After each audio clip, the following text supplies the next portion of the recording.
And then there was some doctors, because we were moving around at the time, that actually were like, "You should not be running that much. Like, what are you doing?" And I was like, "You didn't ask anything about my background. Like, you're just like making a blanket statement like of what women should be doing, and I have no idea like what my body could handle before this." Are you running a marathon? Oh my god, I could never run a marathon. You sure about that? My god, a marathon? That's like 42 kilometers, 26 miles. I don't understand those people. That used to be me, but not anymore. Welcome to the Marathon Podcast. My name is Christian Warwick. Warwick runs on Instagram, YouTube, TikTok, and I'm really happy to have you here. If you are new to the podcast, welcome. If you've been here before, welcome back. Really appreciate you being here. I usually just ask for one thing in these episodes, and that is to head over to the app and give this podcast a review and follow it. There are so many people listening to these episodes, but if I look at the numbers in terms of followers or the reviews, I'm still lacking some. So please just help me out. I would really appreciate that. And I'm sure you're tired of me saying this, but this is kind of the only thing that I need to grow this podcast at the moment. Today we are joined by Makenna Myler, and this was an important episode for so many reasons. But one thing that we talked a lot about was women's health and running pregnant. And I think that it's, at least for me as a man, I feel like there are so many things that I'm not aware of and things that I need to know about or be aware of. So I just want to thank Makenna for being so open, for sharing so many of the things. And obviously we talked about her own running career because she's a great runner herself. She's had a very interesting journey towards where she is today, and I can't wait for you guys to hear it. I'm currently now in the US, hopefully. It's a few hours until I leave, and I'm recording this a few days before. So I won't have any updates for you, but enjoy this episode with Makenna. Okay, Makenna, welcome to the Marathon Podcast. Thank you so much for coming on. Hey, Christian, I'm happy to be here. Like I told you before we started recording, I'm so excited about this chat because you have so many interesting things. Like your story is very exciting in my eyes. Why don't you present yourself in a short version of your running journey, and then we'll obviously dive deeper into everything eventually. Sure. Yeah. So, I mean, I've been running since high school. And I kind of showed talent here and there, throughout high school and college. And I actually didn't go pro until after my first kid.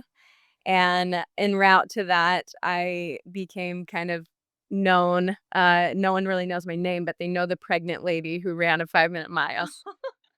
And so I ran a 5-minute mile with my first kid, 5:25, and then 7 months postpartum, I went to the 10K Olympic trials, and placed 14th. And after that, I signed with ASICS, so I'm currently have been running with them for 4.5 years now, and because my first kid just turned 5, and then I also en route to with that, I had my second kid and ran another 5-minute mile, 9 months pregnant. So yeah, I feel like those are kind of the things I'm known for. And then, oh wait, yeah, and then 10 months postpartum with Wakefield, my second, I placed 7th at the Olympic trials for the marathon. Um, so yeah, I feel like I'm just kind of known for those things, having a family and trying to have a running career. And one thing that you didn't mention that I appreciate, and I'm sure a lot of other people also appreciate, is kind of how open and honest you've been about everything and the challenges. I was reading your blog on your website, or your story. You had a great story there, but I also kind of realized that you're a great writer.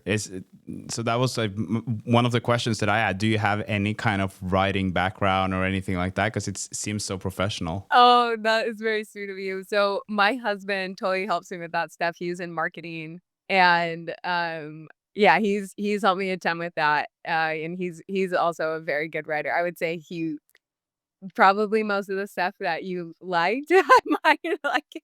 He's like, you need to keep adding these things in.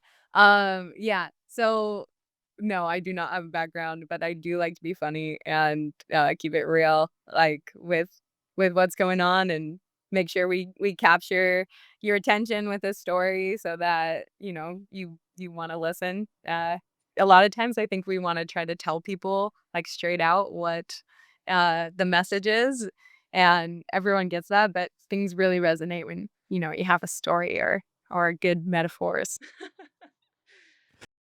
Yeah, and I also feel like you are using your voice very well in the way that there are so many things you touched on it in the introduction here, like with the pregnancy, but also with women's health, things that you're talking about that I think a lot of people can benefit from. Is that something that you are very like, is that a very conscious decision that you made at some point, or does it feel come very natural? No, I wasn't on social media before. Well, I mean, I just, like, I wasn't didn't wanna really be a part of social media before, and I feel like that this mission of kind of, like, trying to help women understand their bodies, especially as athletes, which I think athletes are almost like the yellow canary, which basically means that we're in the coal mine. I don't know if you've heard that, but it's basically the signal for everybody else of, like, what's happening because we get to pay, like, such close attention to our bodies. So even if you're not an athlete, like, the stuff I'm learning, the stuff I'm trying to push out to women especially and men, is stuff that everybody I think could benefit from. And, that all kind of started after my first pregnancy and that mile that I ran went viral. A ton of people were putting themselves down, and being like, "Wow, I can't even get off the couch." And, you like I hated that. Like, "No, we're stopping that right here. You're not gonna come to my page and feel bad about yourself. I want you to come and learn something or feel inspired to, like, dig more out of yourself." And so I really hope that that comes across because, sometimes it's hard when you see someone, and I've been doing this for years, and it's easy to play the comparison game and be like, "Wow, I'm not doing what she's doing," but, like, you can still apply a lot of what I'm doing to just the next step that you need to take, in your life. So, yeah, I appreciate that you've noticed that. And yeah, I hope that, like, women get to learn more about their bodies because that is another part of my story that I definitely pushed, kind of the menstrual cycle and, how to relate that while you're training athletically. Because that's kind of one of the things that I actually want us to start the conversation with and talk a little bit about, because obviously as a man, I don't know a whole lot about it, so I'm hoping that the listeners and you can bear with me in terms of the questions, because I might come off as kind of, I don't know, not ignorant, but I don't know that much about it, but I still want the listeners to know more about it. And I also saw that you were writing something about that. I don't know if you got comments about it, but that people might have been, when you were running that fast mile pregnant, that people were saying that that was not good for the baby and things like that. But it's also such an important thing, the things that you were writing about it, that actually wasn't something that could hurt child. And so if we kind of just start there with, did you get a lot of comments when you posted this video about it not being good? Yeah. Oh, absolutely. So, when we first posted the video, my husband was posting it because he was like, just wanted to update his friends what we were doing. He's like, "This is just funny. Like, I'm making a funny video about my wife running 9 months pregnant." And I know I'm like kind of an intense person and I just like to like do things like that. And so that was just kind of part of the reality. I had like no idea that people would latch on to this. Um, and so when he had posted it, a couple hours later, he was like, "McKenna, ESPN wants to put this on your website, on their website or like on their Instagram feed." I was like, "No way, that's so cool." And then they put it up and the comments were so controversial, they had to pull it down. And then, like, they put it back up, but they, like, well, the first they put a man doing, like, a older man, probably in his 80s, a little more wholesome, doing pull-ups. Apparently, that's more wholesome. But, like, and then they put mine back up, but, like, it was so controversial. People were telling me, like, "Can you spell stupid in 5 minutes?" And just, like, these people should not be having kids.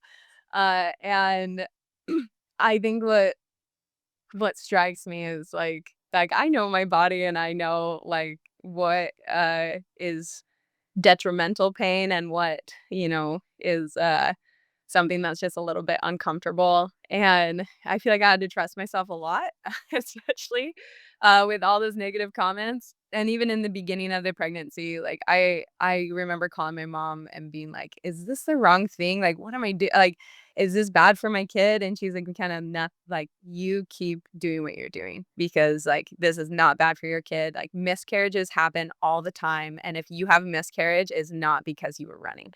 And, yeah, she's just a really wise woman, and and so and then I also, I talked to some doctors and like, "This is what you're doing before, like, you're probably fine doing it still." And then there was some doctors because we were moving around at the time, that actually were like, "You should not be running that much, like, what are you doing?" And I was like, "You didn't ask anything about my background, like, you're just, like, making a blanket statement, like, of what women should be doing, and have no idea, like, what my body could handle before this." So anyway, those were kind of the tokens I was taking, to, measure, like, "Is this okay or is it not okay?" And the baby kept measuring fine, the baby kept, like, as in terms of, like, not being, like, stressed out, and I was running the whole time, and so I figured 1 mile wouldn't be that stressful for the baby. But No, and I think that this is also interesting because it says something about obviously the people commenting, but also I've caught myself. So one of the best female runners in Norway, she is now pregnant, and I saw her on the treadmill, and my first thought is like, oh, can you do that when you're pregnant? Not in a judgmental way, but more like, oh, is that possible? And I think that there's definitely a lack of knowledge on like the topic, and for women getting pregnant for the first time or maybe even second or third time, that you don't really know what is okay to do and what is not. And like you said, you obviously have a different background. We just have to establish that you are a very good runner. You are 2:26 marathoner, so you have a background with running that when you feel like you're running just like much less, a lot of people would probably still say that you're running a lot. yes. Well, But so sorry, I yeah, will sorry. say one thing to note, you're reminding me. I remember learning about, the fluid that's in your belly, while the baby is there, and I was like, "There's just no way that we evolved and that this fluid is like water. Like, it is so much thicker than just water." Like, this baby is not in, like, he's not in your belly like you think it is, and I think they're just way more secure than you think they are, and it's honestly, to me, I worry so much less about the baby when people talk to me about things. I'm worried more about the mom, because your body has, like, an internal governor, that will stop you well before you are going to do any damage to that baby, whereas, you know, it the nutrients, the weight that you're gaining, the pressure in different places, that is gonna, harm you more than the baby, and so it's more about, like, "Okay, so are we keeping you healthy and whole?" Because, malnutrition women can give birth to, a baby and a healthy baby. So and sorry, take that with, like, a little bit of an asterisk. Obviously, there's gonna be, like, nutritional deficiencies in that baby, but for the most part, like, your body takes from you what it needs to produce that healthy baby. Yeah, and what did you learn? Like, if you look back at your pregnancies and you were still running, and obviously I understand that you weren't running as much as you do today, or that you normally would do. But for other runners, regardless of their level, what would be your advice, or what advice do you give to women who are pregnant and still want to stay active, or maybe they're at peak level, peak shape of their life, running wise or any sport, and they're afraid of losing that fitness? What is your advice to them? Well, yeah, I honestly, I feel like it's really similar to, um, normal training, in terms of time on your feet is time spent. Like, it's time that's, like, going into the bank, and if you are spending, well, yeah, I mean, I guess I definitely am not, like, spending the same amount of time, but I'm spending the same amount of minimum time, that I know I will, like, take an advantage of, right? So even if that run turns into a run walk, when you're 8 months, 9 months pregnant, I was still out there for an hour. Or, I was still going the mileage might look very different, and the speeds might look very different, but the time on feet and the time spent purposefully, like, moving forward, I think is really important. Even, like, so for me, there would be times when, um, you get these round ligament pains, so you have this ligament that holds up your belly, and those are probably, like, the most uncomfortable for me, where they one point, and which had also, by the way, has to do with kind of hydration. I had to call my husband and be like, "Can you please just come pick me up? I, like, can't make it home." Um but it's like the intention and effort was still there, and I think, I went out as far as I could. And I think that when you are intentional and purposeful about things, one, it gives you purpose, and that's, like, helps your clarity of mind. It helps you, like, feel, um just better about, like, where things are going, even if it's not perfect. Uh, so, yeah, I would say purpose and time. It's like, okay, like, what is this helping, and how much time do I wanna be spending? And I would say, giving yourself an hour at like, if for and these are sorry, you're also I'm, like, scanning across, like, elite athletes versus, someone who's not training quite as hard, like, 30 minutes is also awesome. That was some of my days. And now you're making me think, sorry, the other piece of advice I would give is to keep a similar schedule of, like, hard, easy. Um, and your hard might be, your old easy, and that's totally fine. But, like, keeping, maybe Mondays are 30 minutes, Tuesdays are an hour, Wednesdays are 30 minutes. It's like, I think our body does really well adapting to, um, broken efforts. So, yeah. Yeah, and then you did mention this pain when you had to call your husband and be picked up, and I have obviously never been pregnant, and I never will be, but I would just assume that if I was a woman and I was pregnant, I would be really worried about the pain that I would feel. If I felt pain, I would probably immediately start panicking and be like, "Oh my God, something is wrong," and I don't know if that is something that happens more frequently when you work out, kind of the example you were referring to. But I am aware that you're not a doctor, so this is not like an Right. advice from a No, that doctor or anything. let's I clarify want to, that yeah, we're upfront. clarifying that.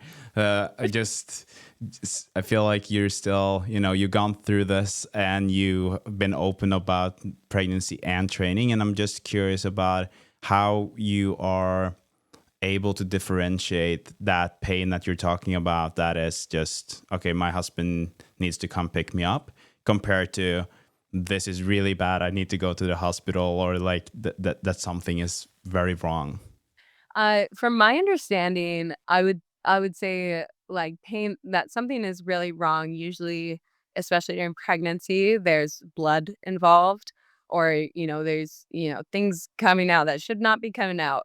Um, and, if things like that are happening, or if your body is straining too much, like, even, I mean, so I say, like, things that are wrong and things that aren't. Like, even the round ligament pain can become a problem if you persist too hard, right? Um, which is just your ligaments overstretching. And tendon pain is, very acute. And so I was cross-referencing a ton, calling, my older sister who was very active. She surfed through, like, her whole pregnancy, and that was very new back then, like, nobody did that. And so being like, "Is this okay?" And she's like, "You'll be totally fine." And cross-referencing, like, Sonia Sullivan, are you familiar with her? From, Yeah. close by? ish. And she, she was telling me what she ran through during her pregnancy. And I think a lot of women, opted for like less impact, which I think is really safe and smart, and that you can and should do this.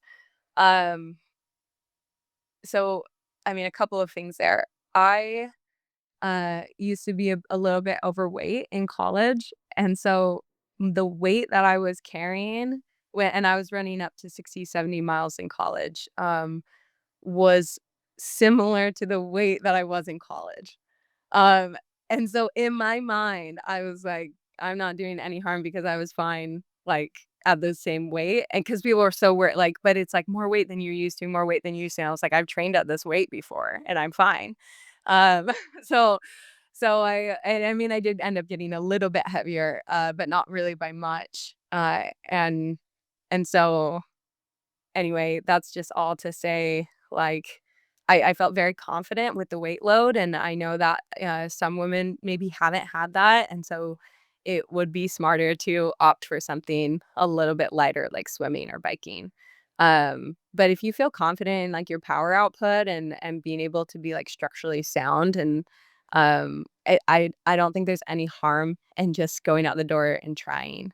One of my friends right now, she just gave birth and was so nervous. She's texting me. She's like, I feel like I'm fine, but I'm so worried about everybody telling me that they rushed it and they were sad that they rushed it." And like, if your body says you're fine, then you're fine. Like, your body will tell you the little bit before it becomes a problem. And so these little bits that are uncomfortable, going back to kinda your original question, like, I'm not just blowing through those little bits that are like, "Hey, like, something's a little bit wrong," because I think blowing through those is when it becomes a problem. It's, like, backing off, being aware that it's there, um, and then if it persists, then it's an actual problem. If it's something that's, like, kinda comes and goes, I feel like it's and in my mind, it's like, "Oh, I don't think that's really becoming a problem." But it's hard. It is very hard to tell if something Yeah, and again, I want to emphasize that you're not a doctor, so this is not a medical advice at all. I'm just curious about your experiences, and Yeah. I'm realizing now that you're talking about this that I was asking the question, and I was saying that to the women who are, pregnant or curious about this or nervous about it. But I guess it's just as important for us as men, because if your wife or partner is pregnant, then these are important things to just know, because I'm sure there are a lot, like if my fiance was pregnant, I'm sure I would have been overly cautious and be like, "Oh, are you sure you should do that? Like, oh, careful, you can't do that," and almost treat her like she was very, very injured or sick just because I didn't want, right? And that I think it's important to also remember that, at least based on what you're saying, that you can live a very normal and active life, and it's not like it's going to prevent you from doing a lot of the things that you used to do. Yeah. Yeah, and if, like, it's me too, it's like, if you want to do it, like, you can try, and you can always stop. You can always be like, "This is too uncomfortable, I'm not gonna do it." And if it's fine, keep going. Like, it's like, yeah. I feel like I like to give myself options of reality almost, being like, "This could be totally fine, this could not be, but we're just gonna go see." And I feel like being curious is really important. Yeah, thank you. Thank you for sharing that. And I'm sure we'll get more back to that part of the pregnancy when we talk more about your training and how you got to where you are now. And I want to just ask one more thing on the women's health part, and that is, uh, I find it very interesting as a man who's been like, my issue's been, if I feel sick on race day, that sucks. And then I know that every month, if the race is on the wrong day or week of the month for you girls, it can be a challenge, right? And I don't think that we as men are aware of, or we're hopefully getting more and more aware of the challenges of that.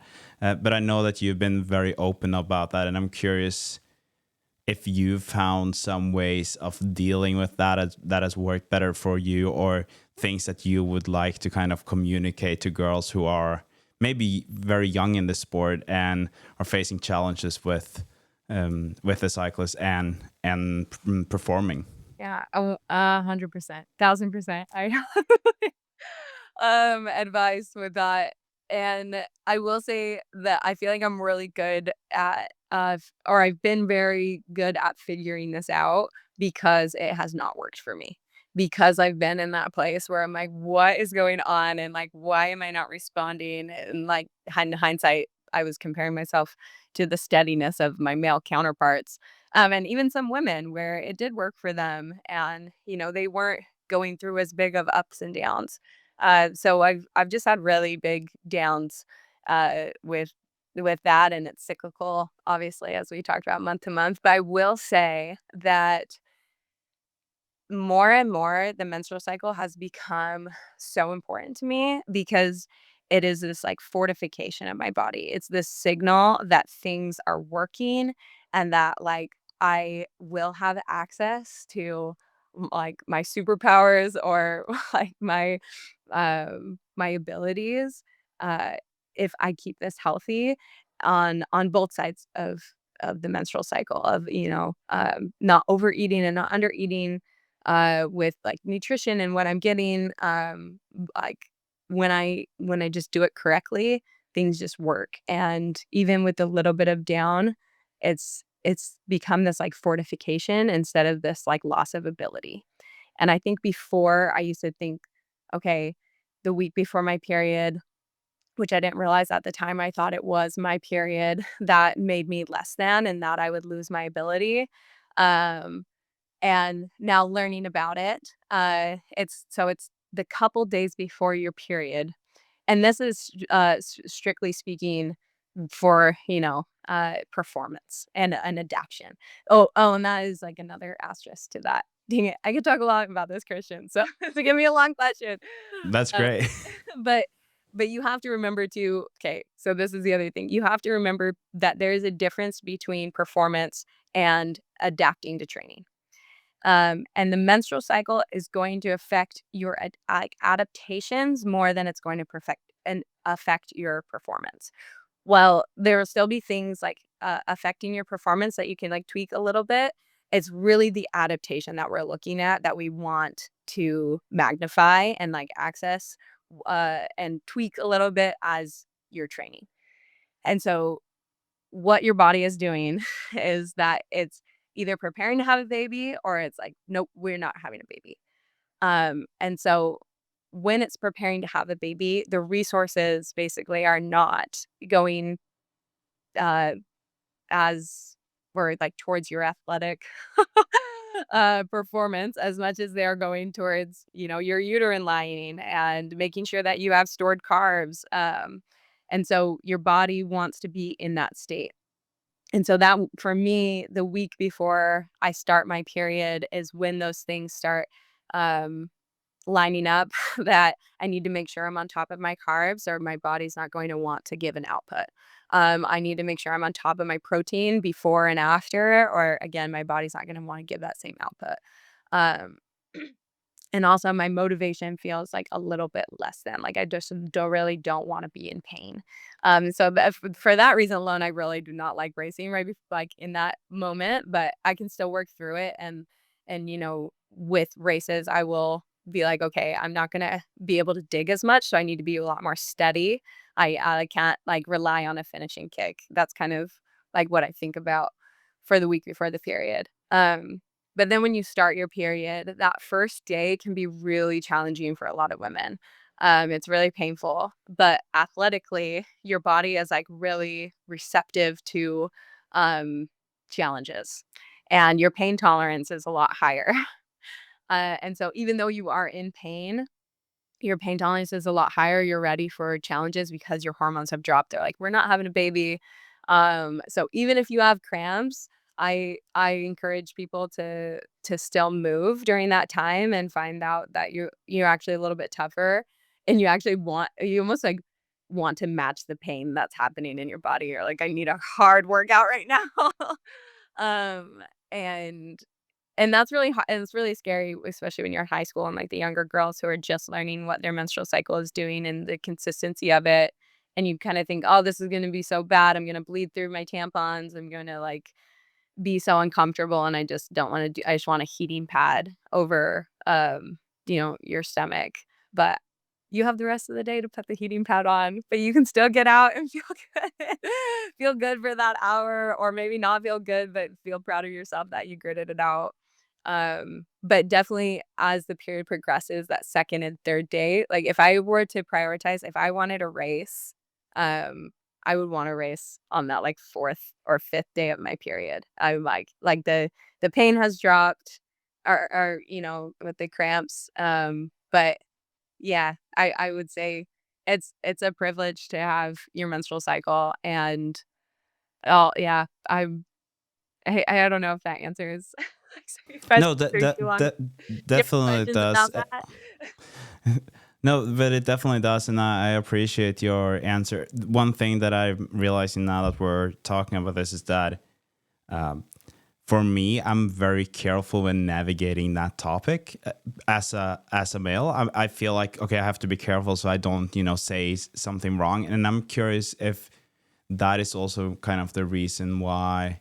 I'm not sure how common it is on a podcast with a male host asking the questions to women, right? But I also want this podcast to not be like any other, and I'm trying to, understand and learn more myself.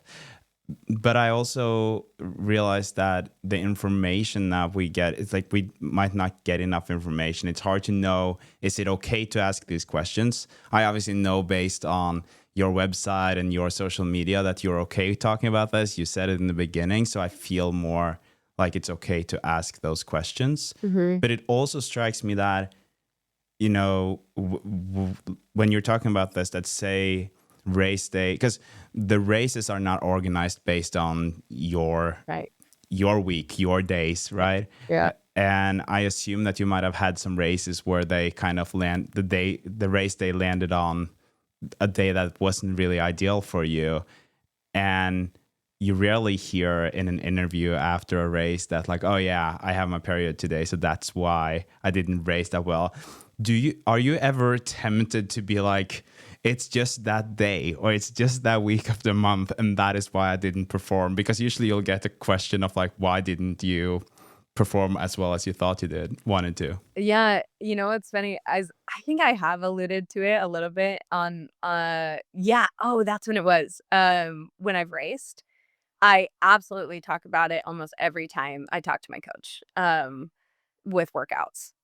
I'll be like, "Well, that workout, like, I was feeling a little bit flat, like, I'm a couple days before my period, so just letting you know, like, I'm not gonna be popping off today." Like, and 20K champs, which was in September, it was actually the day I was like, "Come on, like, just start my period." I thought I would start my period, that day, and it ended up coming the next day, so that race was the day before my period, which is, like, the worst for me, and I alluded to that, I was like, "Hello, like, late luteal phase," like, I that was as soon as it started hurting, I was like, "I don't know if I wanna do this," and, all the tricks in my mind to just make me conserve energy start happening, and not be in pain.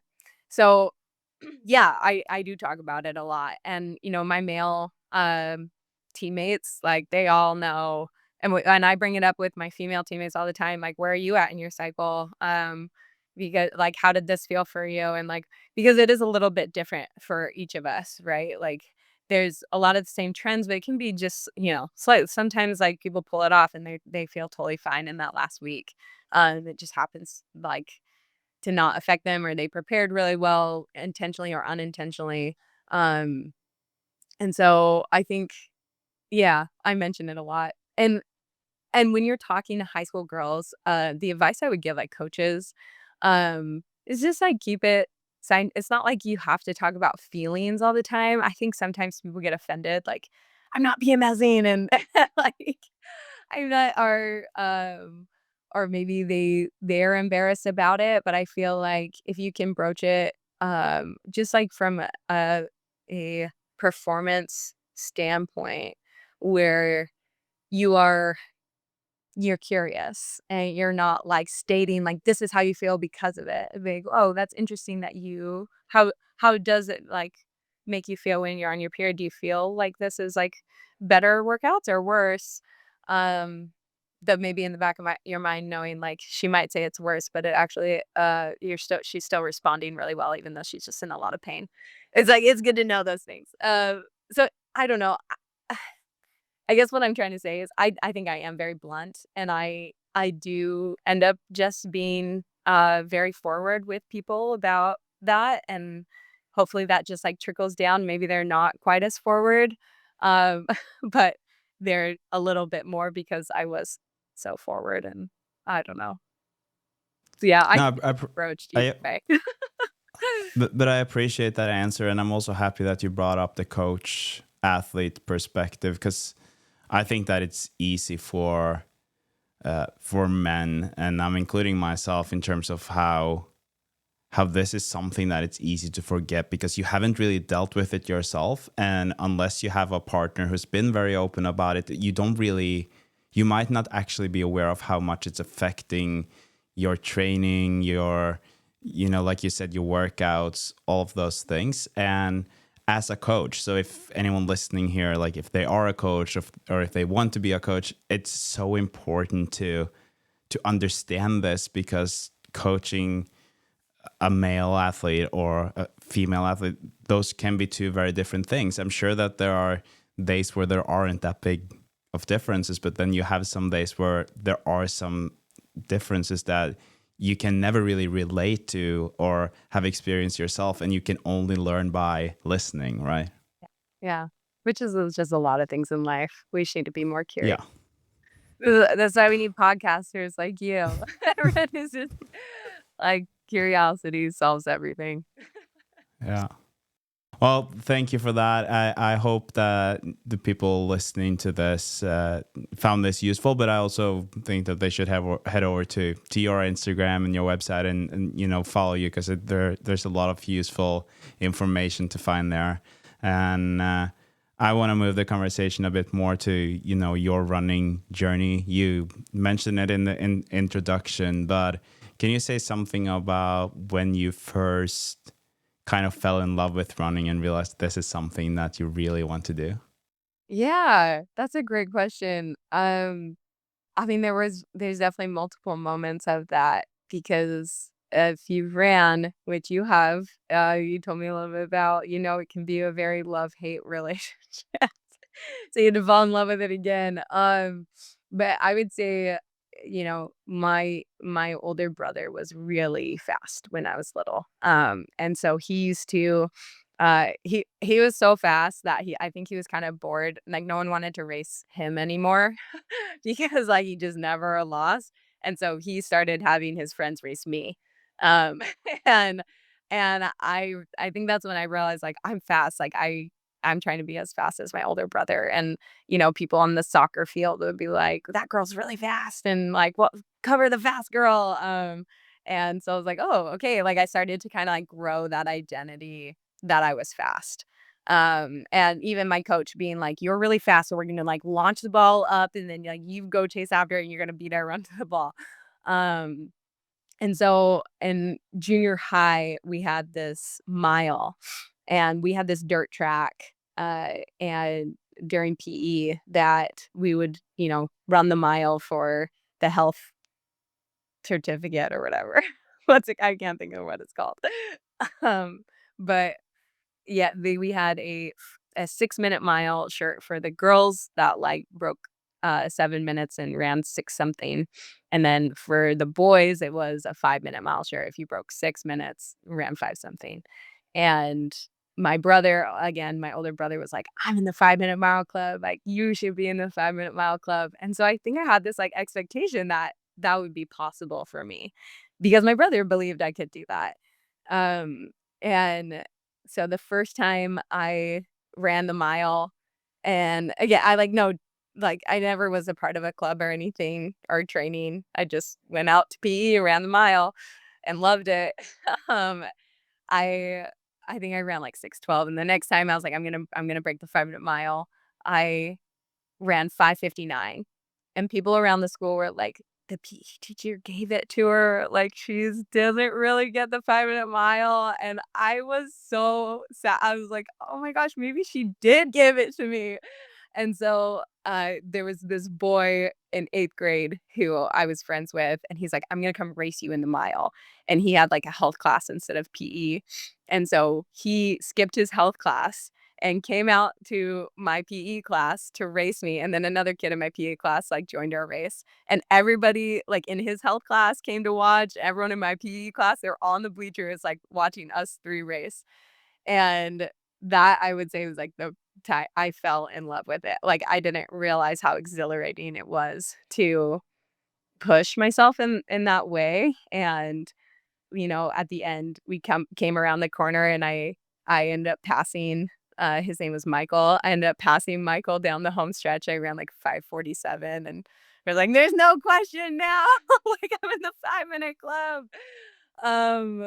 So, yeah, a and then it got hard, like, I matured in high school, and I was like, "Why do I feel so slow?" Probably because I gained, like, 25 pounds and my hormones were trying to rework themselves to a new balance, and so that was also, like, really tricky, but I ended up making varsity, my freshman year, and, I had just made a lot of friends. I fell in love with it, and that it was hard and challenging and rewarding, um and then I would say in college, there was a moment of falling in love with the process.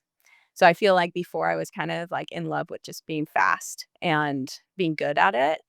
And in college, I was not good anymore. I, ate whatever I wanted, was constantly getting like ice cream sandwiches out of the vending machine at 11 like PM. Stayed out super late at night, and I just wasn't really prioritizing running. But then I would like prioritize it for a week and be like, no, I want to do this. I want to do this. And I had a friend who was doing really well, and she's like, gosh, I hate running. Like, I don't want to do this. And I was like, I would be killed to, like, be doing what you're doing. And so for me, it was kind of like I would go home over the summer and my mom would be like, "You don't have to do this. Like, you can quit if it's causing you this much turmoil." And it was kind of this, like, internal, um, fortification that was happening where I was like, "No, like, even if I'm not fast, like, I love this and I wanna keep doing this." Like, I like who I am when I prioritize running. And so, yeah, I would say, like, that was another, like, very key moment in figuring out that I loved running.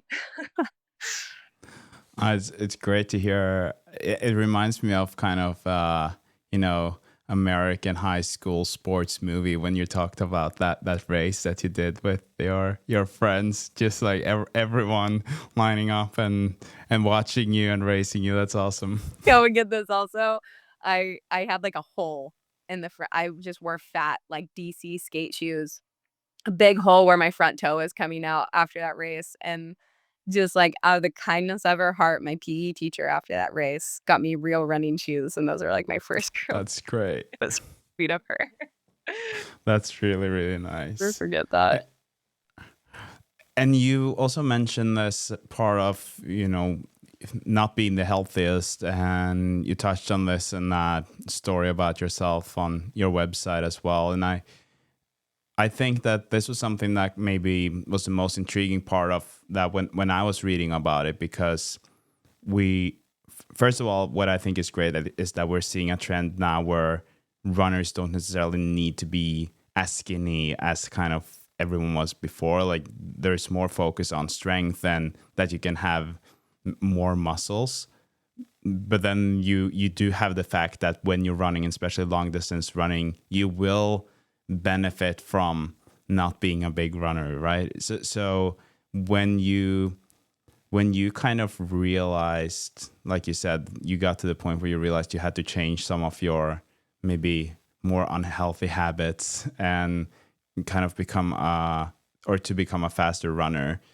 What changes did you make? Because based on what you said, it didn't seem like you didn't quit, or you didn't cut out ice cream altogether. It was more just being a bit more healthy on the weekdays. And can you just take us through that process, both mentally, but also what you actually did and what happened to your body when you made those changes? Yeah. Well, I first off, I love what you said about like we're such pendulum swingers, like where it's just like all this or all of that, and there's so much nuance to it, right? Like, yes, like as runners, you're like you as a machine, you run faster at a lighter weight. But because we are very complex machines, like hormonally, we give more when we're in a very good state hormonally, and we can stack more when we're like in a good state hormonally, right? And that's going to pay off just way more than any shortcuts with your weight. And so it is like you don't have to just eat whatever you want and eat all the food all the time. And it also is like you don't have to be super strict. Like there is a middle ground where you can like figure out what makes you feel good and go a lot more off of feel than being like I don't know how much I weigh. Like I don't weigh myself. And the only time I would weigh myself is to make sure that I'm not getting, too skinny and make sure I'm like staying up. Right, and, uh, so I think, uh, yeah, for me so part of the nuance of that is in high school I had a talk with my coach who I love, but he, was just, like, a little misled, like most men, in understanding what was good for women, and he saw me with the biggest sweet tooth. We went out to dinner all the time as a team and on trips and stuff, and he was like, "'Kay, McKenna," this was my senior year, he was like, "You're really good." He's like, "But if you wanna be great," he's like, "You need to lose a little bit of weight." And I was just kind of like a normal, rounded, healthy teenager. Like I definitely did not look like a distance runner, but I wasn't overweight, I would say. I was just kind of normal. And I was like, yeah, you're right. Like I could totally lose weight and I'm gonna be so fast and this is gonna be awesome. And so little did I know, like I kind of started setting these trends in motion of just like this binge eating cycle. Right. So my understanding at the time was, like vegetables were almost like that were the only carbs that were okay. Like, and that, too much carbs was going to make you fat and that, too much fat is going to make you fat. And so I remember switching to like Kellogg's or Special K cereal or something that also is not like sustaining at all. And trying to just eat as much vegetables as possible. And my body again was maturing at this point. And so I think it's really important to note that when your body is maturing and you're restrictive, like there's going to be a massive like swinging happening. And so I kind of like set that in motion. And that's what I wouldn't say I had an eating disorder, but I had this unhealthy relationship with food where, I would eat healthy for the week and then I would binge until I like wanted to throw up on the weekend. Because my body was just in this cycle of saving and then starving in a way. So when I say I ate unhealthy, I was just the signals in my body were all wrong. And especially because I was maturing and trying to work out as hard as I was doing without getting what I needed. Um, and I think when I learned the option of filling in what I needed first and then whatever, happened after, like I I could decide mentally where I wanted to be, um, instead of it being like, "This is the last time I'll ever have this." It was switching a lot of that stuff, right? Where I was like, I got my and then I also learned, like, about, like, healthy carbs, and that was part of when I started running well. I was like, "Well, I've never eaten this many carbs," and so I was like, "I'm running really well. This is weird." So that was definitely part of it, but yeah, mostly just kind of filling in this like, okay, did I get enough protein and do I feel satiated with the amount of carbs that I have with like a healthy, like unprocessed carb, right? Like not just like the packaged carbs. And then I'm like, okay, now if there's room or if I feel like it, I will like eat on top of that. But I feel like before I was maybe starting with the packaged carbs and I was starting with this is the last time I'll ever have this, and so I would eat a ton of things that just weren't filling my needs. So yeah, that switched a lot and just helped level out my menstrual cycle, and that helped a lot with, just in terms of running, and then my weight kinda just came to whatever it needed to be, and results started happening. Yeah. And this is great. I feel like you touched on a lot of things that yeah, I'm very curious to hear more about when your coach said that, because Yeah. one thing that I've kind of been saying, and I'm sure some people would say that's like a bit controversial to say too, but I feel like as a coach, if you see an athlete who has great potential and also is very vocal about their goals, so say that you are an athlete, male or female, saying, I want to be an Olympic champion in the marathon distance.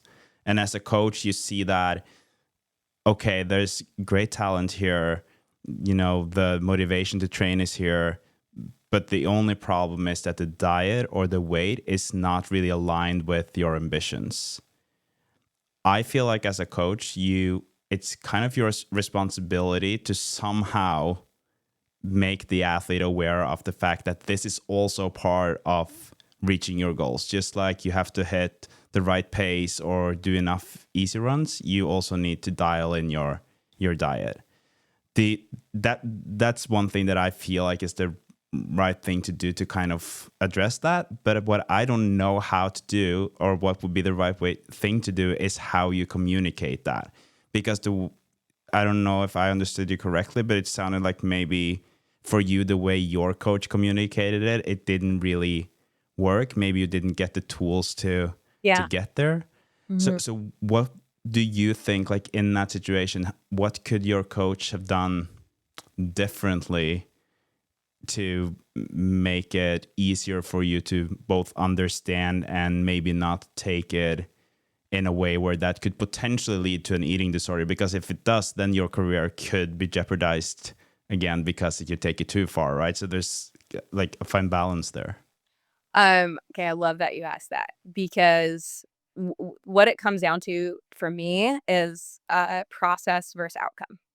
So, what is in like the athlete's control? What is in the coach's control to influence the athlete is like what they're doing in the process. And the coach looks at the splits, they look at the paces. That those are a lot of times outcome related, right? But a good coach realizes like that the paces and splits like don't matter as much as how did the athlete feel getting to those paces and splits. And it's the same thing with weight. Like the weight does not matter. The how they got to that weight matters. Right? Like I could be throwing up the whole day and look like super skinny the next day and feel terrible. And not be doing well. Even though that might be the goal weight. Um, but I was sick, right? So for me, like a coach to approach me first, that was back in high school for me. That was like 2010. The knowledge was just not there. We have the knowledge now. Like people know we have access. Like and people should be researching this if they're especially if they are like coaching female athletes. Um, and, we don't know everything and every nuance, and there's a lot of particular cases, but what we do know is that, when the athlete can nail down the process. So, if I were a coach and my athlete was, in under that same circumstance you described, um, I would ask or get them to, know about the protein and carbs they need before and right after. That helps, like, I would want my athletes' hormones to feel as safe as possible because also I think, like, we let go of weight when our hormones feel safe, like, we hold on to it when we don't. And that, like, the before and after workout are very important times to signal that, like, we're okay, we don't need to overeat over here, and we don't need to undereat. Like, it's like we can just eat the right amount. Because I don't measure anything, right? I just go by kind of feel, and so I think, yeah, I mean, I could think this out a little bit more, but just with getting my athlete to understand the process of eating healthy and not like the weight that I need her to be at or him to be at. Like I don't need them to be at a certain weight. Their body will figure that out. If, you know, like they're figuring out maybe their sensitivities. Like that was a problem with me. Like one of my sensitivities is gluten.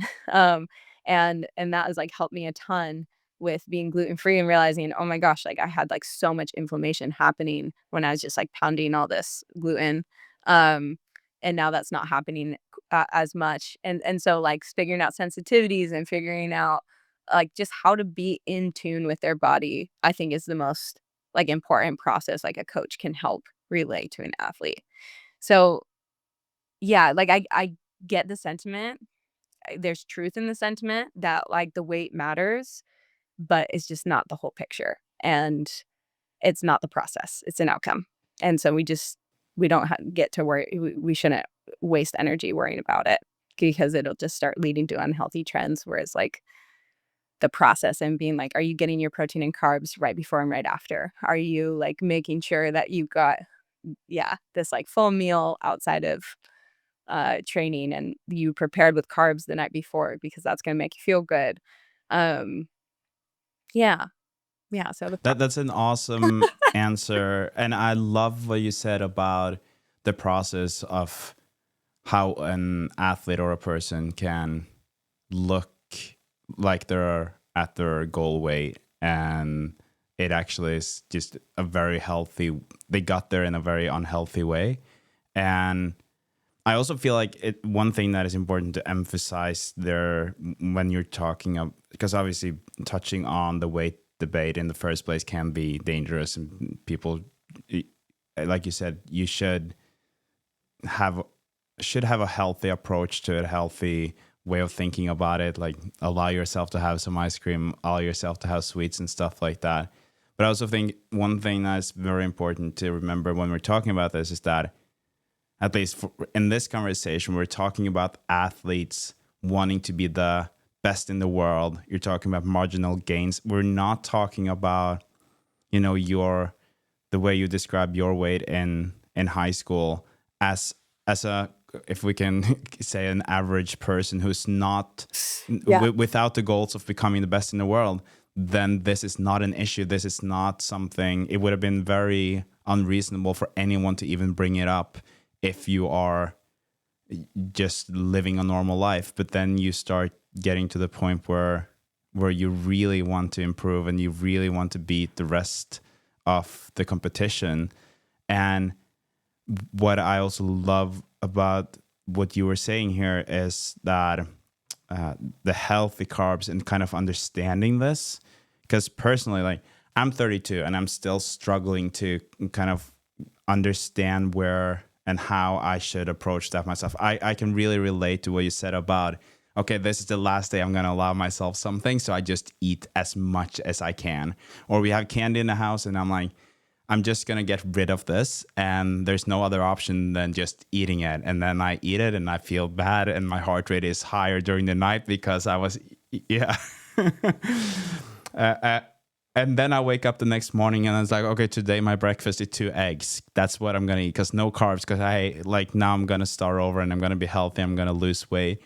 And when you're talking about this, I'm kind of realizing that at 32 years old and with an athletic background, I'm still like lacking that knowledge of, okay, so what are those healthy carbs? What can I do when I wake up that morning after having been unhealthy for a week or more than that, but I want to change. I want to just be healthy. And it's easy to then be like, at least for me, like, okay, I'm just going to stay away from carbs. But then I also want to run a 225 marathon at some point. I can't stay away from carbs. Oh, yeah. That's not an option. Yeah. And so my issue, and I've been thinking about this actually a lot this week, has been, what should my diet actually look like? What should I have for, so one thing is for breakfast, maybe I have a slice of bread with eggs and like I feel like that is good, but then I get to lunch or when I feel like snacking, and sometimes I end up being so obsessed with being healthy that I'm walking around like I don't have anything, and then I just end up eating chips because that is like, like, I don't know if you can relate to this, but it's just I am so extreme on like either super healthy or I just be like, okay, whatever. I'm just gonna eat whatever is in the cabinet here. Yeah. Yeah. Oh man, I can relate to that so much. And you know what's funny? I feel like I did adopt a little bit of like an extreme attitude in that sense, in that like I stopped wasting my time with chips. I'll say that. But like I actually love chips. I eat chips. I have some chips right over there. But I'm saying that in like I I definitely started to be like, okay, I'm going to like prioritize being healthy. And when I am going to indulge or I'm going to make it quality. Like both are just, I focused a lot more on quality and be like, I'm not going to waste my time with in between things. And I will, focus on, and it's so hard to say like, what is healthy? And healthy is things, that aren't causing like a massive inflammation response, and I think a lot of times we think of healthy in terms of calories, which is so I hate that. When healthy is really like out to me it's reframed like what is the inflammation response happening here? How like good am I at like what's it called processing the inflammation? Because when you're running and you're downing a ton of sugar, you're going to process that inflammation a lot better, right? Than if you're just sitting on the couch and you're downing a never second gel. Like those are two different ways of processing inflammation that's going to be happening, right? And so to me, it's definitely way less of a calorie thing and more of like, um, am again like the needs. Like, am I getting all the vitamins and minerals I can possibly get to in this day? Which is like also I'm saying that when ideally that's ideal, right? And a lot of times I have a hard time. Sometimes it's like just chicken and rice because I have no vegetables left in the house or something. Like I by no means have a perfect diet. Um, but I definitely think, just in terms of, like, packaging, like, it's not that packaged food is evil. It's that it's and this is something I'm actually, like, trying to teach my kids. It's that, like, it's not going to give you everything that, like, this whole food is going to give you or this whole grain is going to give you. Um, and and that starts to be detrimental over time, right? Because, like, you need to, like, even some of the, like, tiniest traces that, like, plants and whole grains are going to give you, and beans and, yeah, sure, like, a lot of packaged foods will cover your carbs and protein intake, but it's just, like, it's not going to give you everything you need, to feel the edge of, like, feeling a little bit better.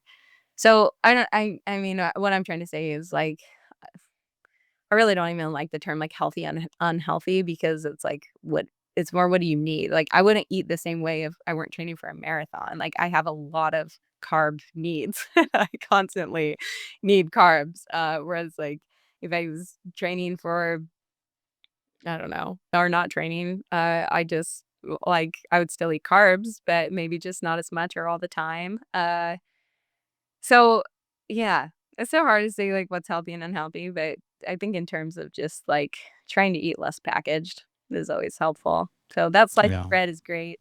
Oh, and that's the other thing I was going to say about your, like, not wanting to eat carbs. I started to realize, like, because I was trying to do this yo-yo balancing thing, right? I'd done that same thing where I'm like, "I ate so much yesterday, I should just eat less today." If you just eat normal the next day, your body balances it out.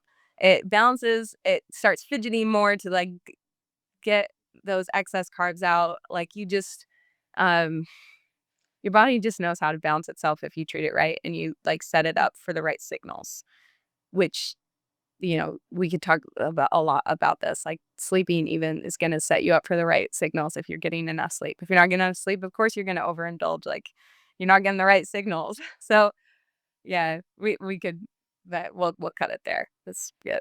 Yeah, yeah. I just have one last question before we leave this discussion. I really appreciate the discussion though, because I think that this is also something that, I'm not super proud to say that, oh, I'm not strong enough mentally, and I don't mean mentally, but just like I don't have enough willpower to kind of stay away from all that candy after Halloween because we didn't have a lot of kids on the door. So we have a lot of candy. And then I just like, today I'm going to be healthy. And then my fiance comes home and she's like, where did all the candy go? And I was like, oh, oops, that was me. Uh,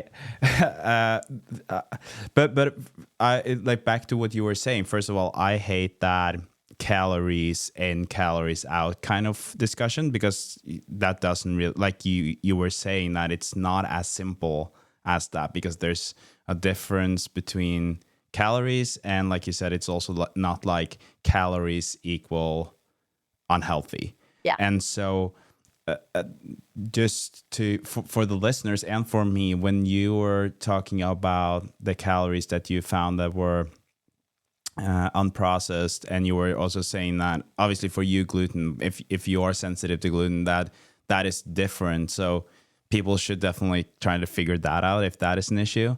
But what kind of carbs did you kind of find? So during a day, if I was to stock up, go to the grocery store now and make sure that I had enough of certain carbs in the house, what would you recommend, and what is it that you found that kind of works well for you? Okay. So I like could show you my desk because I just went to the grocery store. It's going like everything is going to look different, right? According to like what you need. Like I have packaged foods all here because I'm racing tomorrow and I need a lot of carbs and quick carbs and carbs that stay in my glycogen storage, right? But when I go to the grocery store, like a lot of what I eat is rice and potatoes in terms of carbs. I have a massive teff flour. I have to order this online because teff flour, like if I want it in a bulk package, I order it online. But I have like a massive teff flour pancake every morning, and I drizzle it with syrup. So I'm just like making sure I'm just topped off on carbs and ready to go. Oh, and I put like a little protein powder in there, so I also make sure I like have that. And then yeah, I feel like I end up having, like, corn tortillas, tacos, or I can have, like, rice and chicken, and then you just add whatever vegetable. I love, like, the stir-fry veggies from Costco that are so good. But yeah, like, a potato with pair it with another meat or beans, I feel like, honestly, that covers all the carbs that I need, and I will say though, I, like, go through things so fast. So, when you're running, like, I mean, I'm not right now, but 100 to 120 miles a week, um, like, I'll eat, like, a half a pan of potatoes, so that's probably the equivalent of, like, 2 or 3 potatoes for the night. Like, it's like, good sized potatoes, and, a full bowl of rice with all the toppings, right? So yeah, if you're gluten-free or even if you're not gluten-free, like, there's and this is the shame I think about not being gluten-free is, like, you kinda miss out on those options because like, bread is so easy, and not that bread's amazing, like, you can eat bread and it's great, but sometimes I think that you could mix up the options a little bit more. Like, I think rice and potatoes, like, really pack a punch, in terms of just, like, feeling available with energy, and so, yeah, that's what I would have you get at the store. Awesome, thank you. I'll store up on potatoes then. Those are great, they consume so much. Okay, thank you for that. I appreciate it. So if the listeners aren't loving it, at least I am. But I think that a lot of people can benefit from this because it's kind of information that you need, and it's sometimes hard to even get that information. At least in, I feel like you hear about carbs and stuff, but not so specific. People don't talk that much about it, so I appreciate that.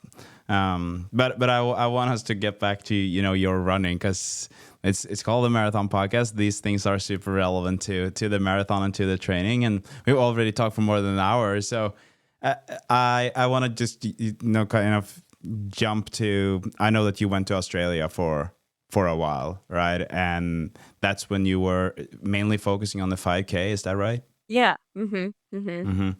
And so at that point in your career, can you say how old were you when you were in Australia? Oh, good question. I think I was 27, and Mm-hmm. and it's funny to even say career because at that time, like, I wasn't a pro, I just loved No. and I felt like I had more. I was insanely curious, I guess. Like, I messed around in college. I knew things just weren't clicking for me the same way, and I was like, "How can I just, like, master this process and be able to show up, like, having felt like I did everything I could?" And I really, really wanted to know, like, can I be that good if I do the process right? And so that was kind of the insatiable drive that was happening there where I wasn't professional. Like, sorry, continue. No, but I think it's great that you added that, because I at least I found myself, and I'm the naive, ambitious kind of person. I'm 32. Like I told you before we started recording, I come from speed skating, and I haven't been running for that long. My PR in the marathon is 2:47, so it's like it's good, but not like professional. But I am still like, I'm 32. Yeah. Why not just like see how fast I can run? Like, I don't believe in ceilings. I think that if I do things right, I can get far. I will probably never run a sub 2 marathon, but like how fast can I run? And I feel like what you're saying is that you were not necessarily a professional athlete, but you were curious about running. How fast could you run? And then I love this story. Was it in Australia that you were kind of presented with the story of the napkin? Yes. Yeah. Can you share that story? Because I thought that was a great like way of looking at training, Yeah. and also share in what context that story was shared with you. So we moved out to Australia for my husband's work, and so I joined the nearest running club, which was the Melbourne Track Club. And it was being coached by Nick Bideau, and he was gracious enough to let me run with them because this group was full of like Olympians and world champions. They were just their top level. And I asked Nick if I could take him out to breakfast so I could ask him a couple questions because he wasn't really coaching me. I was just kind of like showing up to do whatever workout they were doing. And so he'd been seeing me in the workouts and seeing me run for the, past couple months. And I said, Nick, like, I really want to make like the Olympic trials for the US. And for those of you who don't know, like the Olympic trials, you qualify with the time. And then at the Olympic trials, they pick the US Olympic team. And so I was like, I'm not trying to make the Olympics. Like, I know I'm not like going to make the Olympics. I just want to make the trials. I was like, what do you think my odds are? And he was like, I'm going to be honest with you. They're not very high. Like, he's like, you work really hard out there. He's like, but I don't know if that's going to happen for you. And I was like, okay. Can I just interrupt you there, because I'm curious, when he said that, what were your thoughts? Because So I assume that you had the ambitions of doing that, and then someone tells you that the chances are not that good. What I are don't, your thoughts when that's... well, I don't get offended very easily. I mean, it was the same reaction when my coach was like, uh, you need to lose some weight. I wasn't like, "Oh my gosh, I can't believe you think I need to lose weight." It was like, "Oh, okay. Like maybe you're right." Like what is it in your perspective that like is right here because you probably know a lot. Um and and so I don't know, I just don't get offended easily. And I was like, "Okay." Like my thoughts were not I wasn't like, "I'm going to show him." Like I was just like, he's seen me work out and but like I'm the one with the curiosity and the possibilities. So I don't know, I just don't get offended. I'm just like, "Okay." So I followed up with, like, I was okay, well, what if there were like, what could I do, like, to be good or like, to get better? Like, what could I just focus on?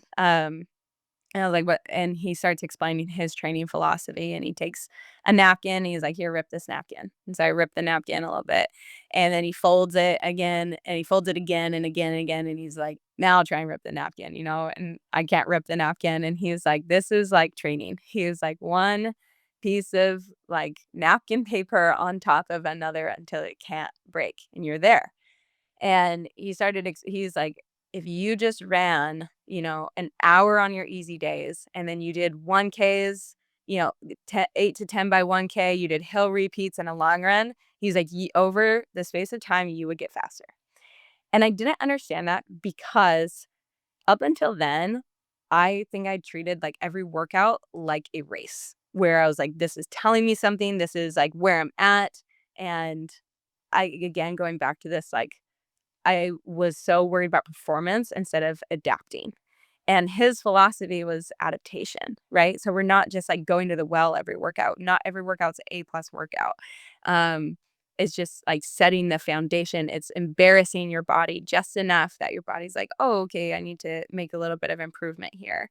Um, and it's about, the afterwards. Are you taking care of yourself? Are you getting a good night's sleep? Like, because that's where your body rebounds is like how you take care of it after it breaks down. Um, and so that really shifted for me. And I don't think like coaches realize this because they saw me trying so hard in workouts and they like is it was the same thing with coaches before being like, "Oh, I don't know what else you can do. Like you're trying really hard, you're doing like really great." It was all these in between moments that I was not. And just going way too hard all the time and not like scaling back and like prioritizing the long run. Um so, yeah, that's the napkin story, and it was kind of a launching point for me because I had gotten pregnant right after that, and again, back to, like, the time on my feet, I kept to that schedule. Like, I was like, "Alright, that's what I'm gonna do." And that training, like, worked out really well for me. I came off of that pregnancy, like, just ready to roll, and I felt like a real professional runner. Like, it was times were just coming to me instead of me chasing times. Um and I feel like, that's just after I mean, you mentioned, like, what if I do all this? It's not about, like, what if I can be good, right?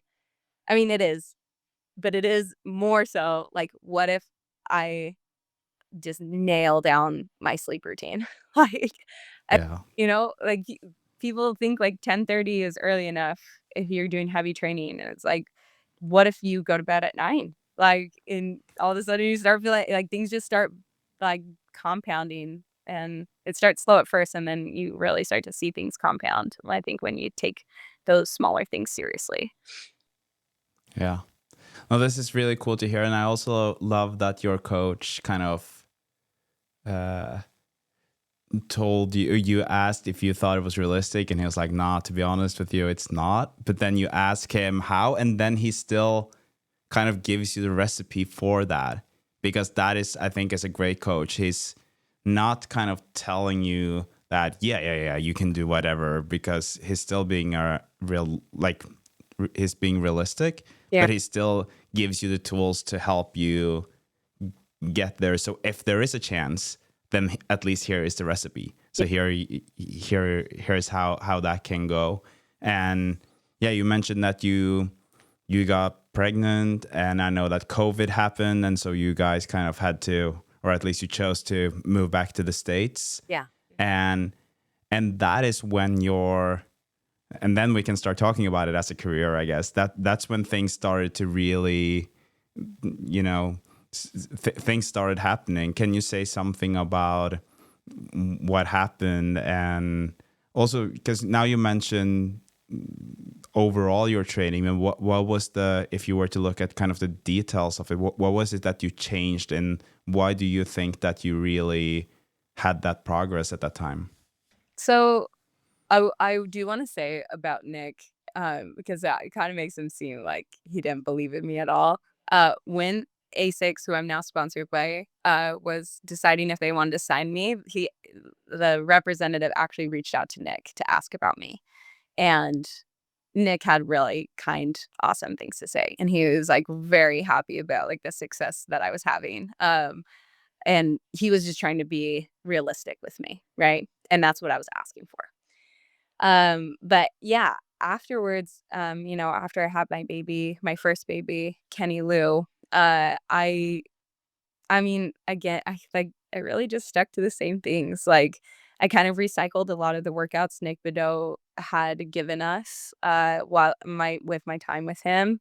And I was coaching myself, trying to, find training partners where I could. Uh, but yeah, I mean, I kinda already mentioned some of it, but the biggest thing was, like, I just let go of the results. I just let the work kinda come to me by setting myself up for the opportunity. So, um, basically, like, doing the base work that I needed before I started needed. Um So yeah. Oh, Sorry, I lost you there oh first. yeah, Lost you just there for a setting second. You myself up said for the you were setting opportunity by yourself up just for. setting up the base work, right? Before doing the hard workouts. I think too often I had just jumped into hard workouts. And doing the base work, like doing your 90-minute run. Did you lose me again? Sorry.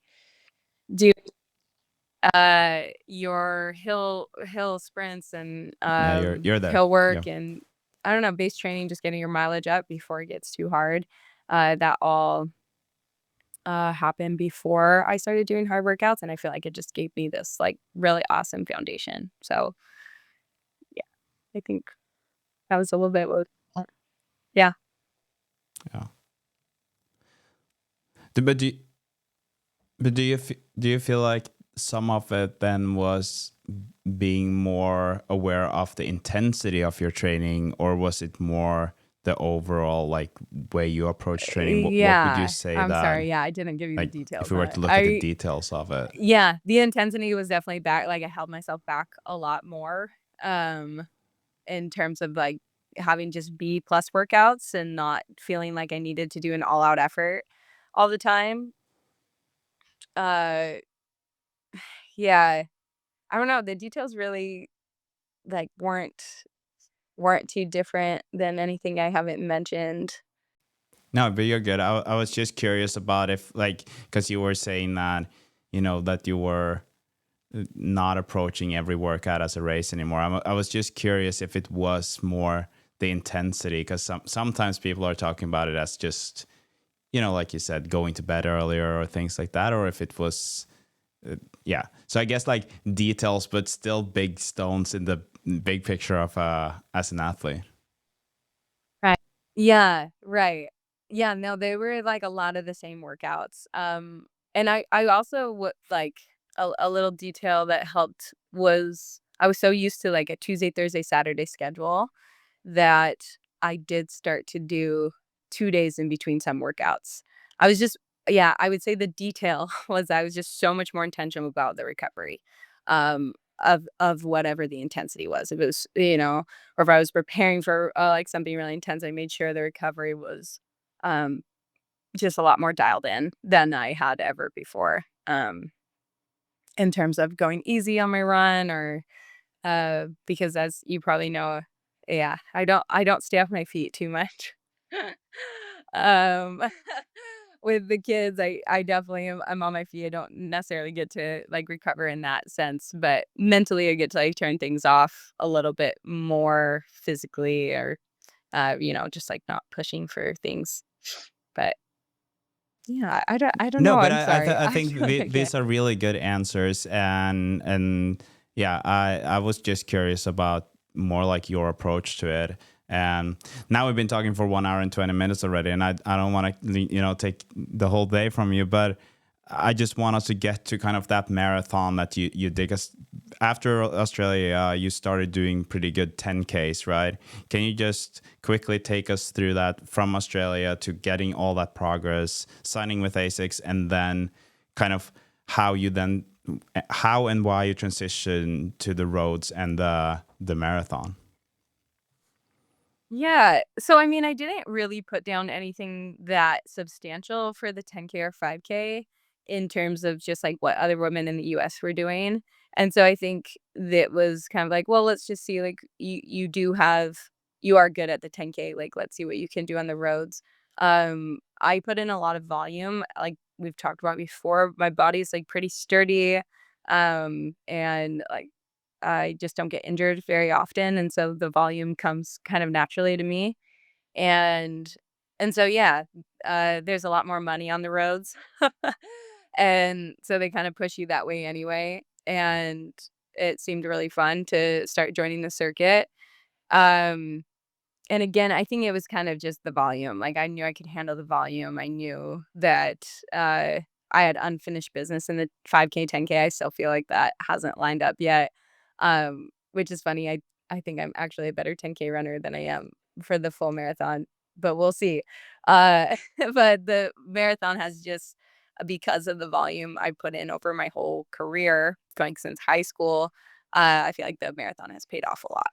And so I debuted in New York. Um, didn't go very well because I couldn't get the nutrition out of my bottles, and I panicked and didn't take anything on the course, and anyway, so I ended up bonking and didn't go great, but since then, yeah, well, when Ryan Hall started coaching me, I really started to dial in the nutrition part of the marathon, and so, that just started going a little bit better, and so I feel like I kinda had that breakout race for the Olympic trials, and I got 7th because I actually understood that you that you needed to feel better while running, um, and so things just got, yeah, more intentional, more dialed in. And Yeah. I did say that 2:26 is your PR. That is the fastest marathon you run, right? Yeah, Yeah. mhm, mhm. Cool. Did you ever, you know, if we look back to Australia when you were doing these 5Ks and then you look at your marathon time now, like it's even I know that the goal time that you had for the 5K, and if you look at your now PR in the marathon, I would say that it's just, you're kind of, if not complete as an athlete, but it's just like you're at such a high level. If you look back to Makenna in Australia, do you think she would have been shocked to know that you now can do a marathon in 2:26? Absolutely, yes. Like, it's so funny because breaking 16 in the 5K was such a big deal to me for so long. Um, and now it's just so funny to me that that's like I like take that for granted, like where I fully expect to be way under that if I were to race a 5K. Um, and yeah, it's interesting how yeah, how far you can move the needle when you just, like, let the napkin paper one on top of the other, start stacking, and I think that's what I've been doing, and again, like, that kinda comes, like, without the expectation because like you said, like, the McKenna in Australia, I had all these limitations on myself because I was so focused on the outcome that if you told me about the outcome, you know, 4 years later, 5 years later, that I would be like, "What? No way." Like, that's awesome, but that I feel so far from there right now. And so now I'm so much more process oriented, that it doesn't feel as surprising.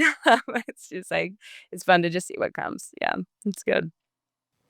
Yeah, that's really cool. I have two more questions for you before we end the conversation. And I know that the listeners are always interested in hearing about the workouts and the long runs of marathoners. You don't have to go super in depth in it, but like, what does that usually look like for you during a marathon block? Yeah. So, I like to oscillate a lot. I think that people think because one thing works, they need to do it all the time. But again, like going back to like adapting. So if I do a 24-mile long run, I'm not doing a 24-mile long run the next week, right? I might even drop it to like 18 or 20. Um, because you really want to like absorb the hard work that you put in. So, yeah, long runs for me were very yeah, a lot of 20 and again, maybe even like less about the mileage and it was more about the 2 hour and 15 to 2.5 hour and even a little bit more sometimes, I think are really important marks for helping your stamina in the marathon. Um, and what we do is, I am on the back on the Tuesday, Thursday, Saturday schedule. So, uh, the things we do, I feel like don't sound quite as impressive, but because they're just stacked, stacked, stacked, you don't really get like as many breaks. It adds up. And so, when you're doing this 24-mile long run, you have like 2 workouts on your legs, already with 1 day of recovery.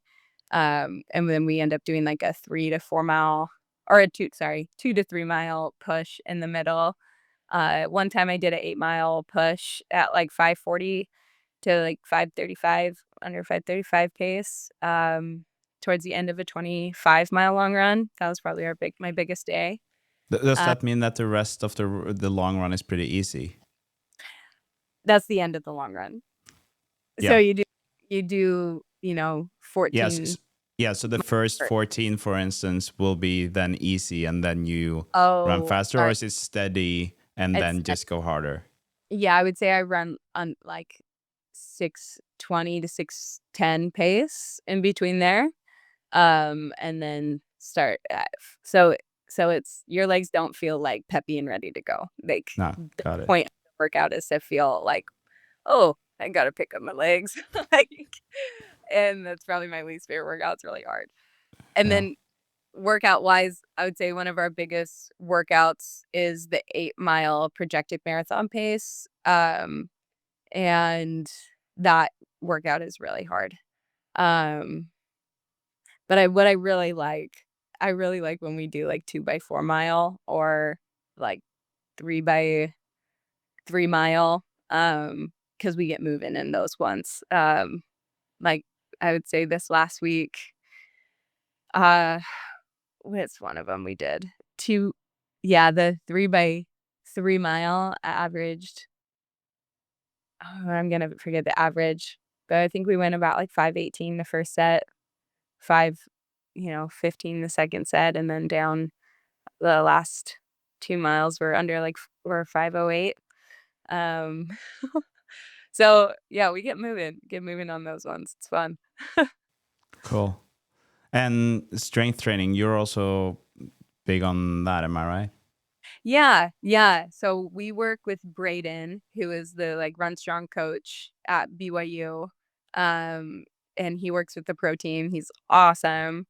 And that is like another asterisk to like things going better for me because I used to lift so heavy and be so dead for the next workout. And I feel like that confuses like distance coaches all the time. They're like lifting takes away from your workout, but I think you can kind of do an in between, which is what we do, where we're not lifting super heavy, but heavy enough to get a stimulus and to get injury prevention. And we do plyos.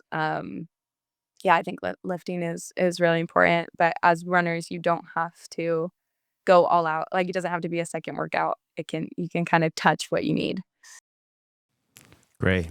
Thank you so much. This is gonna be one of the longest episodes I've had, but I really, really no, I appreciate it. Like I'm happy to sit here and talk. I just don't want to take more of your time. So the last question, and that is not training related, that is more in terms of your dreams and ambitions going forward. What are your goals now? I mean, I would love to make a few more teams, in terms of like world championship teams. I mean, the Olympic team is always on the table, right? Especially in anywhere from the 10K to a marathon. And so, yeah, I feel like those those goals are exciting, but kind of out there, and, yeah, I don't necessarily have control over of that as much as I do feel like I have control over, how fast it can get and, like, pushing some paces, even though that is still kinda outcome. Yeah, I do wanna break 2:20 in the marathon, and right now, I would say kind of more immediately, I would like to break, 1:08 in the half marathon.